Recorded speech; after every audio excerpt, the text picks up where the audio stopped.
Pastor Raju मसीह। सब कैसे हैं? और खुदा का अनुग्रह फिर से हम आपके पास आए और हम छोटी सी प्रार्थना करेंगे वचन के लिए जो परमेश्वर ने वचन दिया है उस वचन को आपके आगे पहुंचाने के लिए परमेश्वर ने मुझे अगुवाई करी है। आइए आंखें बंद करें, वचन के लिए प्रार्थना करते हैं।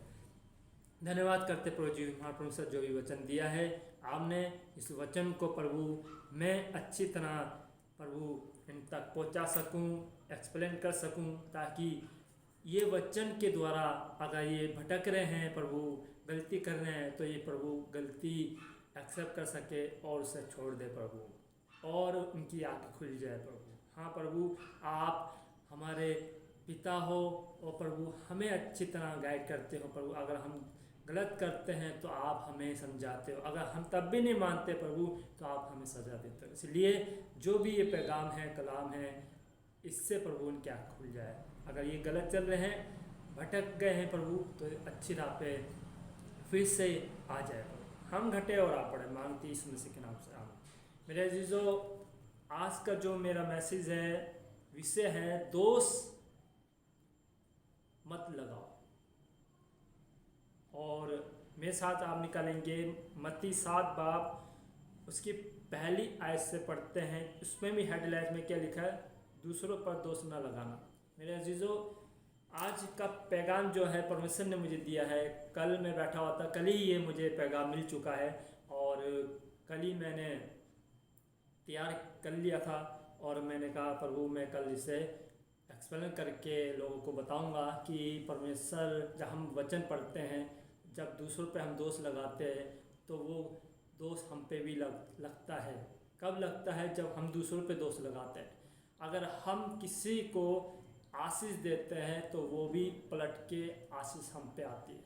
इसलिए मेरे साथ निकालेंगे मत्ती 7 बाब उसकी पहली आयत से पढ़ता हूँ, सुनिए गौर से।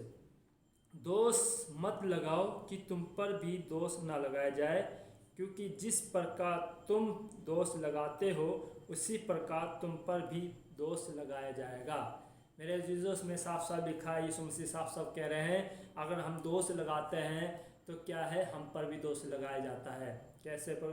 और जब अगर हम किसी को उंगली दिखा रहे हैं तो क्या है, ये 3 उंगली हम पर बोलती है।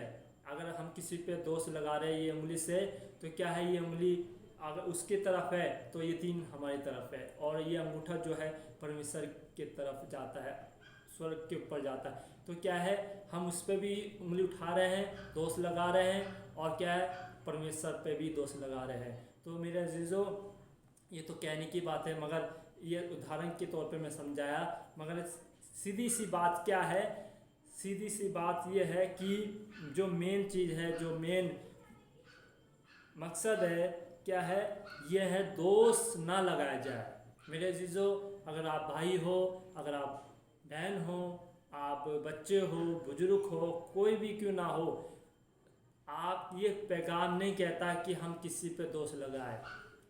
पैगाम ये कहता है कि हमें क्षमा करें, हम उसमें इन्वॉल्व ना होए। अगर कोई गलती कर रहा है, अगर हमें परमेश्वर गाइड कर रहा है तो हम समझाएं, वीडियो बनाएं, मैसेज करें। ये ना है कि उस पर हावी हो जाए, ऐसा ना नहीं कहता है परमेश्वर, ऐसा वचन नहीं कहता है कि हम उस पर हावी हो जाए। वचन ये कहता है उसके लिए प्रार्थना कर, अगर ना समझे तो पीछे हट जा, तो परमेश्वर को कार्य करने दे। मेरे अजीजों, हम न्यायाधीश ना बने। न्यायाधीश अगर हम बनते हैं तो परमेश्वर हमसे खिलाफ हो जाता है, क्योंकि एक ही न्यायाधीश है, वो है परमेश्वर। हमको किसने न्यायाधीश बना दिया? हम खुद ही न्याय करने लग जाते हैं। नहीं मेरे अजीजों, आप न्यायाधीश ना बने। मैं आप भी कह रहा हूँ आपसे, अगर आप वचन पढ़ते हो तो वचन ये नहीं कहता है कि हम दूसरों पे दोष लगाए, बल्कि वचन ये कहता है प्रार्थना करें, प्रेम भाव से रहे। अगर परमेश्वर आपसे बातचीत करता है, जैसे आप परमेश्वर ने मुझसे बातचीत करी, तो ये वचन, ये कलाम मैं लेके आया हूँ, तो मैं आपके सामने रख रहा हूँ। अगर परमेश्वर नहीं कहता तो मैं नहीं बनाता ये वीडियो, ये वचन नहीं देता। जब परमेश्वर मुझसे कहता है, जब मैं वचन देता हूँ, वीडियो बनाता हूँ और अगर नहीं, कितने वीडियो, कितने लोग ऐसे हो गए, गुजर गए, मगर परमेश्वर मैं चुप रहा। कितने दासों ने बनाई होगी वीडियो या किसी ने बनाई होगी, मगर मेरा वीडियो नहीं आ रहा होगा, क्योंकि परमेश्वर जब बातचीत करता है तभी मैं वीडियो बनाता हूँ, नहीं तो मेरा मकसद कुछ नहीं है। और मैं ये नहीं चाहता कि हम दोष लगाए किसी पे। हाँ, फिर से पढ़ेंगे, दोष मत लगाओ कि तुम पर भी दोष ना लगाया जाए, क्योंकि जिस प्रकार तुम दोष लगाते हो उसी प्रकार तुम पर भी दोष लगाया जाएगा, और जिस नाप से तुम नापते हो उसी नाप से तुम्हारे लिए भी नापा जाएगा। तू क्यों अपने भाई की आँख के तिनके को देखता है और अपनी आँख का लट्ठा तुझे नहीं सूझता? जब तेरी ही आँख में लट्ठा है तो तू अपने भाई से कैसे कह सकता है, ला मैं तेरी आँख से तिनका निकाल दूँ? हे कपटी, पहले अपनी आँख में से लट्ठा निकाल, तब तू अपने भाई की आँख का तिनका भली भांति देख कर निकाल सकेगा। मेरे अजीज़ों, अगर हमारे आँख में बुराई है, हीन भावना है, दोष है, तो हम किसी को नहीं समझा सकते। अगर मेरे अंदर बुराई है या मैं किसी को गाली दे रहा हूँ, किसी को कोस रहा हूँ, किसी को उल्टा सीधा बोल रहा हूँ, तो मैं किसी को नहीं समझा सकता, मैं किसी को वीडियो बना के ये मैसेज नहीं दे सकता। जब तक मैं अपने आप को चेंज नहीं कर लूँ, जब तक मैं अपने आप को बदल नहीं लूँ, जब तक मैं क्या है ये मैसेज नहीं बना सकता। हाँ, मुझे लगेगा कि अब मैं इस कार्य में परमेश्वर ने मुझे खड़ा कर दिया है, तो मैं किसी को बता सकता हूँ। पहले हम अपने अंदर झांके कि हम ये वचन हमारे लिए भी है। अगर हम किसी पे दोष लगा रहे हैं, ये वचन हमारे लिए भी सिद्ध बैठता है। अगर हम किसी पे दोष नहीं लगाते तो ये उसके लिए बैठता है, और वो कार्य अगर गलत चल रहा है तो क्या है, वो सुधर जाएगा, बदल जाएगा उसका जीवन क्या है। और अगर हम किसी को उल्टा सीधा बोल रहे हैं तो ये वचन हमारे लिए। और आप मेरे साथ निकालेंगे फिर याकूब 4 बाब उसकी 12 आयत से पढ़ेंगे, 12 आयत से। व्यवस्था देने वाला और हकीम तो एक ही है, जो बचाने और नाश करने में सामर्थ है, पर तू कौन है जो अपने पड़ोसी पर दोष लगाता है? मेरे अजीज़ों, पड़ोसी ज़रूरी नहीं है कि हमारे बगल में या हमारे बराबर में पड़ोसी रहता है वही पड़ोसी है। अगर कोई भी आप कहीं भी आप चल जाते हो या कहीं भी आप जाते हो, अगर आप प्यार से बोल रहे हो या आपसे प्यार से बोल, वो भी एक पड़ोसी है। तो वचन में भी यही लिखा है कि हमारा पड़ोसी कौन है? जो वचन सुनता है वही हमारा पड़ोसी है। मेरे अजीज़ों, अगर हम किसी को समझा रहे हैं तो वो भी हमारा पड़ोसी है। तो इसलिए हम किसी पे दोष नहीं लगाते हैं। क्या लिखा है साफ साफ 12वें याकूब 4 बाब उसकी 12वीं ऐसे क्या लिखते हैं? व्यवस्था देने वाला और हकीम तो एक ही है। कौन है हकीम? परमेश्वर है हकीम। और हकीम तो है एक ही है, जो बचाने और नाश करने में सामर्थ है। क्या है? वो नाश भी कर सकता है और बचाता भी है। पर तू कौन है जो अपने पड़ोसी पर दोष लगाता है? साफ साफ वचन कहता है, तो कौन है जो दोष, किसने तुझे अधिकार दिया है तो कि तू उस पर दोष लगा रहा है? परमेश्वर कह रहा है कि तू कौन होता है कि तू दोष लगा रहा है?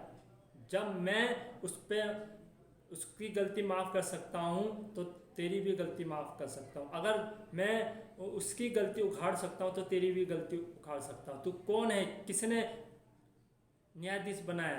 तो क्या है, ये वचन साफ साफ कहता है। और मेरे साथ निकालेंगे, इसी की हम पढ़ेंगे याकूब 5 बाब उसकी 9 आयत से।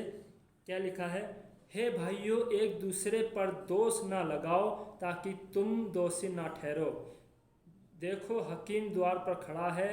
हे भाइयों, जिन भविष्यवक्ताओं ने प्रभु के नाम से बातें की, उनको दुख उठाने और धीरज धरने का एक ही आदर्श समझो। क्या लिखा है? एक ही आदर्श समझो। क्या है?